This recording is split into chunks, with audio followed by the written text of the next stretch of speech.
सूरज ने दिया अपने शुआओं का पैगाम, सूरज ने दिया अपने शुआओं का पैगाम। दुनिया की अजब चीज कभी सुबह कभी शाम, दुनिया की अजब चीज कभी सुबह कभी शाम। दुनिया में वो दुनिया का तलबगार नहीं हो, दुनिया में वो दुनिया का तलबगार नहीं हो। बाजार से गुजर वो खरीदार नहीं हो, बाजार से गुजर वो खरीदार नहीं हो। दुनिया की दोस्ती मिसले कागज फूल है, देखने में कुछ नवा है वो मगर कुछ भी नहीं, देखने में कुछ नवा है वो मगर कुछ भी नहीं। बाग दुनिया में न होगा कोई हमसा बदनसीब, आता रस बाग में और खालिद महले चले, आता है उस बाग में और खालिद महले चले। এজন্য আমরা সকল আল্লাহর দেওয়া জবাব দিয়ে আওয়াজকে উঁচু করে ঈমানি শক্তি নিয়ে আকাশ বাতাস মুখরিত করে সকল ভালোবাসাটুকু উজাড় করে দিয়ে আল্লাহ তাআলার শুকরিয়া জ্ঞাপন করি। আলহামদুলিল্লাহ, আমি এত নেয়ামত তোমাকে দিয়েছি, এত নেয়ামত, এত অগণিত নেয়ামত আমি আল্লাহ তোমাকে দিয়েছি। যদি তুমি গণনা করো গুনতে থাকবা কিন্তু কোনোদিন আমার নেয়ামতগুলো গুনে শেষ করতে পারবে না। ও যুবক ভাই, বৃদ্ধ বাবাজিরা খেয়াল করে শুনি, এই জন্য এই এলাকার জন্য এই দিনিয়া মাদ্রাসা এলাকার নেয়ামত, এই সমাজের নেয়ামত, এই সমাজের মধ্যে যারা বসবাস করতে সকলের জন্য এই দিনী প্রতিষ্ঠান নেয়ামত। আরে মা কেমন নেয়ামত! হযরত আব্দুল কাদের জিলানী রাহমাতুল্লাহ আলাইহি খানকায় বসা এমন সময় একজন মহিলা দৌড়াই আসছেন আল্লাহর কুতুবের কাছে। ও আল্লাহর কুতুব, হুজুর আমার একটা দরখাস্ত। বলে কি দরখাস্ত? বলে আমার একটা মেয়ে ছিল, আল্লাহু আকবার, আমি তাকে অনেক মহব্বত করতাম, ভালোবাসতাম। হুজুর কিছুদিন আগে আমার মেয়েটা মারা গেছে, এখন আমার মনে বড় ব্যথা, আমার মেয়েটা কি অবস্থা আছে কবরের মধ্যে জানি না। ও হুজুর আমাকে এমন একটা আমল শিখিয়ে দেন যে আমলটা করলে আমি আমার মেয়েকে স্বপ্নের যুগে দেখতে পাবো। আমার মেয়ে কি অবস্থা আছে আমি আমার মেয়েকে একটু দেখতে চাই। হুজুর আমাকে একটা আমল শিখিয়ে দেন। আল্লাহর কুতুব আব্দুল কাদের জিলানী রাহমাতুল্লাহ আলাইহি ওই মহিলাকে বলল, এ নারী শোনো, গভীর রজনীতে যখন তুমি ঘুমাইতে যাইবা তখন তুমি প্রত্যেকদিন এই আমলটা করবা। আল্লাহুম্মা তাকাতুল হাত্তা যুরতুমুল মাকাবির, কাল্লা সাওফা তা'লামুনা সুম্মা কাল্লা সাওফা তা'লামুন, কাল্লা লাউ তা'লামুনা ইলমাল ইয়াকিন লাতারাউন্নাল জাহিম সুম্মা লাতারাউন্নাহা আইনাল ইয়াকিন। ও পর্দার মা বোনেরা, কথাগুলো অন্তর দিয়ে শুনবেন, অন্তরে কান দিয়ে শুনবেন। এই মহিলাকে আল্লাহর কুতুব আব্দুল কাদের জিলানী রাহমাতুল্লাহ আলাইহি যখন আমলটা দিল, ওই মহিলা বাড়িতে যাওয়ার পর আল্লাহু আকবার আমলটা শুরু করে দিল। প্রত্যেকদিন ঘুমাইতে যখন যায় তখন এই সূরাটা তেলাওয়াত করে, বারবার তেলাওয়াত করতে করতে ঘুমায়া পড়ে। এ মা, হঠাৎ একদিন রাত্রে স্বপ্নের যুগে দেখে তার মেয়েটা জাহান্নামের আগুনে জ্বলে, আগুন উপরের দিকে দমদম করে ওঠে, মেয়েও উঠতেছে, আগুন নিচের দিকে যাইতেছে, মেয়েও যাইতেছে, আর মেয়ে কান্না করতেছে, মা দুনিয়ার মধ্যে আমি যদি একটু ব্যথা পাইতাম আপনি আমাকে কত আদর করতেন, কত মহব্বত করতেন, কত ভালোবাসতেন, কত ব্যথা আপনার লাগতো। ও মা, আমি এখন জাহান্নামের আগুনে জ্বলি, আপনি কি দেখেন না? মা আপনি কিভাবে দুনিয়ার মধ্যে রয়েছেন, আমি তো জাহান্নামের আগুনে জ্বলি, জাহান্নামের আগুন আমার গায়ে দাও দাও করে জ্বলতেছে। ও মা আমাকে একটু বাঁচাও না, আমাকে একটু বাঁচাও না। ওই মেয়েটা হাউমাউ করে কান্না করতেছে। এই অবস্থা দেখে ওই মহিলার ঘুম ভেঙে থেকে গেল। সকাল বেলা যখন হলো আল্লাহর কুতুব আব্দুল কাদের জিলানী রাহমাতুল্লাহ আলাইহির দরবারে চলে গেল। আল্লাহু আকবার। হুজুরের দরবারে যায় বলে, হুজুর আমি তো এই অবস্থা, আমার মেয়েকে দেখছি মেয়ে জাহান্নামের আগুনে জ্বলে। আল্লাহর কুতুব আব্দুল কাদের জিলানী রাহমাতুল্লাহ আলাইহি বলে, ও মহিলা তুমি কথাটা শোনো, তোমার মেয়েকে কোরআন শিখাইছনি বলে না, আদব শিখাইছনি বলে না, নামাজ শিখাইছনি বলে না, পর্দা শিখাইছনি বলে না। আল্লাহর কুতুব আব্দুল কাদের জিলানী রাহমাতুল্লাহ আলাইহি বলে, ও নারী তুমি তো হাতে ধরে তোমার মেয়েটাকে জাহান্নামের আগুনে ঢেলে দিলা। যাও যাও যাও, যেহেতু মেয়েকে জাহান্নাম থেকে বাঁচাইতে বললা না, মেয়ে যেহেতু জাহান্নামের আগুনে জ্বলে, এখন নিজে যাই জাহান্নামের আগুন থেকে বাঁচো। নিজে নামাজ পড়ো, নিজে পর্দা করো, নিজে দান সদকা করো, নিজে বেশি বেশি ইবাদত বন্দেগী করো। যেহেতু মেয়েকে জাহান্নামের আগুন থেকে বাঁচাইতে বললা না, মেয়ে জাহান্নামের আগুনে জ্বলে, তুমি নিজে চলে যাও, নিজেকে জাহান্নামের আগুন থেকে বাঁচাও। আনকিজি নাফসাকা মিনান নার, নিজেকে জাহান্নামের আগুন থেকে বাঁচাও, নিজের নফসটাকে জাহান্নামের আগুন থেকে বাঁচাও। এ পর্দার মা বোনেরা, কথাগুলো খেয়াল করে শুনবেন, অনেক দৃষ্টান্ত দ্বারা অনেক কিছু শেখা যায়। এই মহিলা আল্লাহর কুতুব আব্দুল কাদের জিলানী রাহমাতুল্লাহ আলাইহির দরবার থেকে চলে গেল। কয়েকটা দিন অতিবাহিত হয়ে গেল। একদিন হঠাৎ স্বপ্নের যুগে আব্দুল কাদের জিলানী রাহমাতুল্লাহ আলাইহি দেখে ওই মহিলা, ওই মেয়েটা জান্নাতের বাগানের মধ্যে হাঁটে। আব্দুল কাদের জিলানীও জান্নাতের বাগানের মধ্যে হাঁটে। হাঁটতে হাঁটতে এমন অবস্থা হয়ে গেল, জান্নাতের মধ্যে ওই মেয়েটা দেখা হয়ে গেল। মেয়ে হুজুরকে বলতেছে, হুজুর আপনি কি আমাকে চিনেন? আমি তো ওই মহিলার মেয়ে। আল্লাহু আকবার। আল্লাহর কুতুব আব্দুল কাদের জিলানী রাহমাতুল্লাহ আলাইহি বলেন, ও মেয়ে আমি তো তোমাকে চিনি না, কিন্তু তোমার মা যে আমার সাথে সাক্ষাৎ করেছে এটা আমার জানা আছে। তোমার মা মিথ্যাবাদী না, তুমি মিথ্যাবাদী। তোমার মা বলে তুমি জাহান্নামের আগুনে জ্বলো, আর আমি যে এখন তোমাকে জান্নাতের বাগানের মধ্যে ঘুরতে দেখতেছি। ও মা বোনেরা, কথাটা খেয়াল করে শোনেন। ওই মেয়ে বলতেছে, হুজুর আমার মাও মিথ্যাবাদী না, আমিও মিথ্যাবাদী না।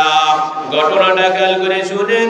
আল্লাহু আকবার। আমারে যেখানে কবরে দাফন করা হয়েছে, যে জায়গার মধ্যে আমাকে দাফন করছে, ওই কবরের পাশ দিয়ে কিছু তালেবুল ইলম, কিছু মাদ্রাসা ছাত্র আল্লাহু আকবার যাওয়ার সময় আমাদের জন্য দোয়া করছে। এমন দোয়া করছে চোখের পানি ফেলাইছে, যার বিনিময় আল্লাহ রাব্বুল আলামিন আমার কপাল বড় ধন্য, আমি সেই কবরস্থানের একজন বাসিন্দা।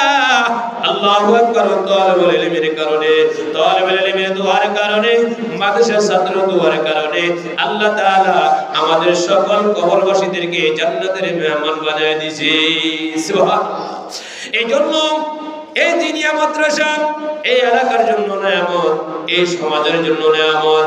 যে এলাকার মধ্যে দিনী প্রতিষ্ঠান থাকে, কোরআনের কারখানা থাকে, ওই এলাকার কবর আযাব আল্লাহ মাফ করে দেন। সুবহানাল্লাহ। এই জন্য মা বোনেরা, আপনার সন্তানকে মাদ্রাসায় ভর্তি করে দেন, আপনার মেয়েকে মাদ্রাসায় ভর্তি করে দেন। নিজেও জাহান্নামের আগুন থেকে বাঁচেন, নিজের পরিবার পরিজনকে জাহান্নামের আগুন থেকে বাঁচানোর চেষ্টা করেন।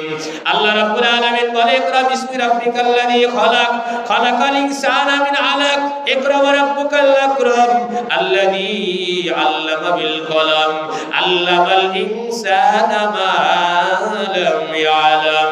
আল্লাহু আকবার। আল্লাহ রাব্বুল আলামিন এই 30 পারা কোরআন আল্লাহ নবীর উপর অবতীর্ণ করেছে।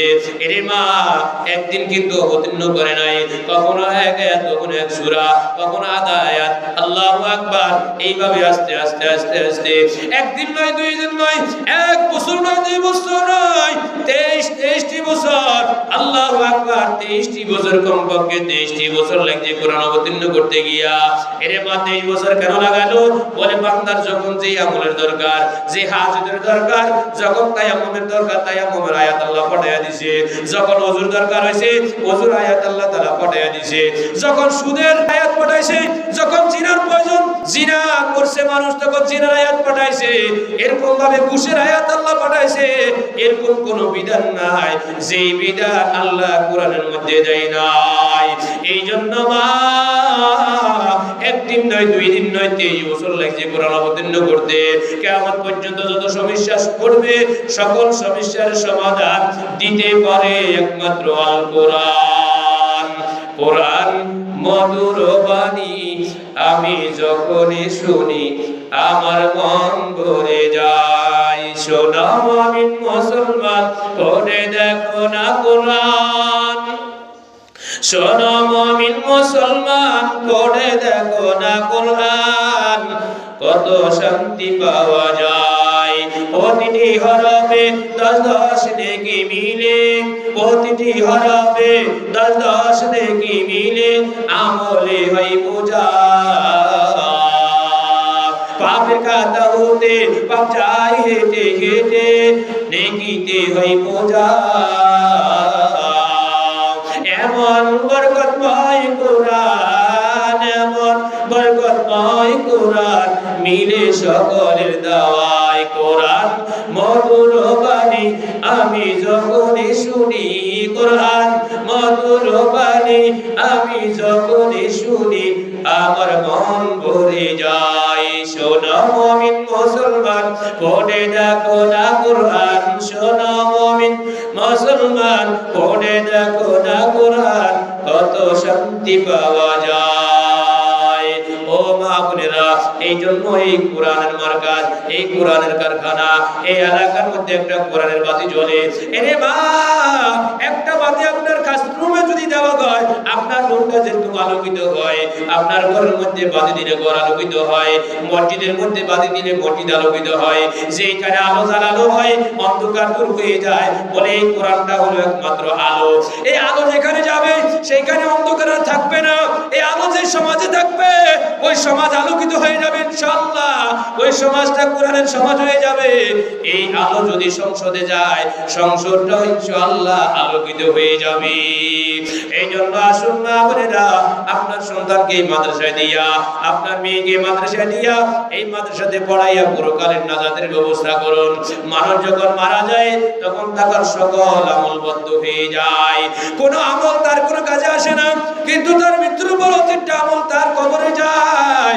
আল্লাহু আকবার। আল্লাহ নবী বিশ্বনবী বলেন, ইলা মাতাল ইনসান ইন কাতানহু আমালুহু ইল্লা মিন সালাস, ইল্লা মিন সাদকাতিন জারিয়া আও ইলমিন ইউনতাফাউ বিহি আও ওয়ালাদুন সালিহুন ইয়াদউ লাহু। তিনটা আমল বান্দার মৃত্যুর পর বান্দার কবরে যায়। এরে মা, কি কি আমল? এক নাম্বার আমল হলো সদকা জারিয়া।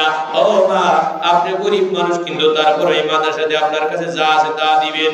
এরে মা, কেন দিবেন? ইউসুফ আলাইহিস সালামকে কিনার জন্য। আল্লাহু আকবার। মিশরের সেই মিশরের বাজারে ইউসুফকে বেচার জন্য বাজারের মধ্যে উঠাইছে, ইউসুফকে কেনার জন্য সকলে পাগল। একটা মহিলা, আল্লাহু আকবার, একটা ভূতার বন্ডে নিয়ে দৌড় দিছে ইউসুফকে কেনার জন্য। ও মা, মহিলা জানে যে এই ভূতার বন্ডে দিয়ে ইউসুফকে কিনতে পারবে না, তারপরও সে চেষ্টা করেছে। আজকে চেষ্টার বিনিময় তার নামটা ইতিহাসের খাতার মধ্যে এসে গেছে। আপনি এই দুনিয়া মাদ্রাসার মধ্যে আপনি সহযোগিতা করবেন, আপনার কাছে যা আছে, যে অর্থ আছে, আল্লাহু আকবার, 100 টাকা পারেন, 50 টাকা পারেন, 500 টাকা পারেন, 1000 টাকা পারেন, যখন যা পারেন এই মাদ্রাসার ব্যাংকে কিছু কিছু জমা করবেন। এই ব্যাংকে যখন জমা করবেন, আপনার মৃত্যু হইতে দেরি, আপনার পায়ের কাছে এই দান সদকার সওয়াব যেতে দেরি করবে না। অটোমেটিক আপনার মৃত্যুর পরে এই দান সদকাগুলো বন্ধু হয়ে দাঁড়ায় যাবে, আর আপনাকে জান্নাতে পৌঁছার পর্যন্ত আপনার সাথে থাকবে, বন্ধু হিসেবে থাকবে। যতক্ষণ পর্যন্ত আপনি জান্নাতে পৌঁছবেন না, ততক্ষণ পর্যন্ত এই বন্ধু আপনার সাথে থাকবে। বলবে, আমি দুনিয়াতেও তোমার বন্ধু ছিলাম, আজকেও আমি তোমার বন্ধু, তোমাকে জান্নাতে পৌঁছার পর্যন্ত আমি তোমার সাথে আছি। সাদকাতুন জারিয়া আও ইলমিন ইনতাফাউ বিহি, অথবা 2 নাম্বার, যে ব্যক্তি আলেম, দুনিয়ার মধ্যে ইলম শিখছে, ইলম শিখার পর আমল করছে, ছাত্রদেরকে পড়াইছে। যত ছাত্র আল্লাহু আকবার মুফতি মুহাদ্দিস সাইকোলজিস্ট হয়েছে, এরা যতদিন দুনিয়ার মধ্যে ইলম শিক্ষা দিবে, যতদিন আবার আলেম বানাবে, হাফেজ বানাবে, মুহাদ্দিস বানাবে, মুফতি বানাবে, এই সমস্ত ছাত্রগুলা আবার আলেম, মুফতি, মুহাদ্দিস যত হবে, কিয়ামত পর্যন্ত যত আল্লাহু আকবার মানুষ দ্বীনের কাজ করবে, আমল করবে, এর একটা ভাগ, এই ইলম শিখানোর কারণে একটা ভাগ কিয়ামত পর্যন্ত কবরে শুইয়া শুইয়া ওই সবটা সে পাইতেই থাকবে। সুবহানাল্লাহ। 3 নাম্বার, আওয়ালাদুন সালিহুন ইয়াদউ লাহু। ও মা, যে মা বাবা নেককার সন্তান দুনিয়াতে রেখে যায়, যে নেককার সন্তান কোরআনের হাফেজ হয়, যে নেককার সন্তান কোরআনের আলেম হয়, যে নেককার সন্তান মুফতি হয়, মুহাদ্দিস হয়, সাইকুল হাদিস হয়, আল্লাহু আকবার মুফাসসির হয়, ওই মা বাবার কবরে আল্লাহু আকবার কিয়ামত পর্যন্ত সে যে আমল করে ওই আমলের সওয়াব করে আল্লাহ অটোমেটিক পৌঁছে যায়। এইজন্য মা, আপনার কি মন চায় একজন আপনাকে আলেমের মা হওয়ার জন্য? আপনার কি মন চায় আপনি একজন হাফেজের মা হবেন? আপনার কি মন চায় না আপনি একজন আল্লাহু আকবার মুফতি মুহাদ্দিসের মা হবেন? এর মা আব্দুল কাদের জিলানী রাহমাতুল্লাহর মা একজন মা ছিল, বাইশ মুস্তাফি রাহমাতুল্লাহর মা একজন মা ছিল। আল্লাহু আকবার, আল্লাহু আকবার। মাইনুদ্দিন চিশতি রাহমাতুল্লাহর মা একজন মা ছিল। আমা আপনি সেরকম একটা চরিত্র অর্জন করেন, আপনার সন্তান আলেম হবে, আপনার সন্তান হাফেজ হবে, আপনার সন্তান জগৎ বিখ্যাত মুফতি মুহাদ্দিস হবে ইনশাআল্লাহ, এর মধ্যে কোনো সন্দেহ নাই। এই জন্য আপনার সন্তানকে মাদ্রাসায় ভর্তি করায়া দিনে শেষ হবে না, আপনার সন্তানের পিছনে শ্রম দিতে হবে, অর্থ দিতে হবে, আল্লাহু আকবার সময় ব্যয় করতে হবে, দোয়া করতে হবে, আল্লাহ আপনি আমার সন্তানটাকে ইসলামের জন্য, কোরআনের জন্য কবুল করে নেন।